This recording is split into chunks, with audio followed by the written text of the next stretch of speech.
Momen haru anak kembar lulus Akmil dan Akpol sujud di kaki ibu. Momen haru yang memperlihatkan dua lelaki kembar lulus menjadi Akademi Militer dan Akademi Polisi.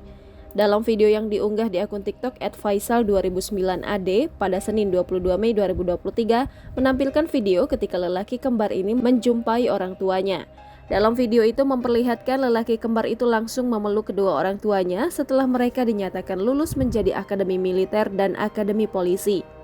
Tak hanya itu saja, mereka juga langsung bersujud di kaki ibu mereka.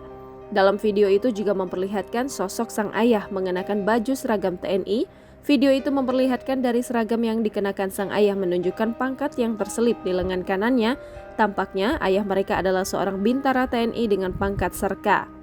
Di sisi lain, sang ibu mengenakan pakaian seragam Persit Kartika Chandra Kirana dengan jilbab warna hijau.